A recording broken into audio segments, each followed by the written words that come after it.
Et on n'arrête décidément pas le progrès. Autre exemple, cette fois dans le domaine du son et de la hi-fi, les fabricants proposent des équipements toujours plus pointus. Les mélomanes sont ravis, les artistes aussi. Fabrice Collaro et Olivier Cresta. Sa simple présence a presque provoqué une émeute ici à Berlin sur ce salon consacré à l'électronique grand public. Avant d'entamer une tournée en France en octobre et novembre, Jean-Michel Jarre a en effet tenu à faire une étape en Allemagne pour présenter sa nouvelle invention.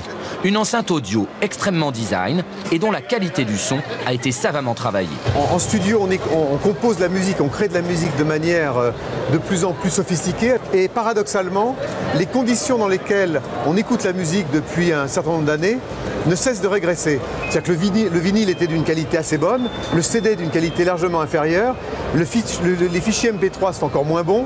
Donc on s'est penché avec les ingénieurs qui travaillent avec moi et en studio et sur scène pour essayer de développer donc cette première tour qui s'appelle l'Aerosystem One. Bien sûr, les grandes marques proposent aussi aujourd'hui toutes sortes d'enceintes, que ce soit pour écouter de la musique ou pour regarder un film avec les systèmes de home cinéma. Mais il en existe toutes sortes de tailles et de formes. Et pour les non-initiés, pas toujours facile de savoir vers quel produit orienter son choix. Plus l'enceinte est grosse, plus on a des haut-parleurs qui vont être spécifiques dans chaque gamme de fréquences. Du grave, du médium pour les voix, des aigus pour les sons très fins, comme des timbales ou autres. Alors que sur des enceintes plus petites, on va avoir un ou deux haut-parleurs qui vont devoir reproduire toutes ces fréquences.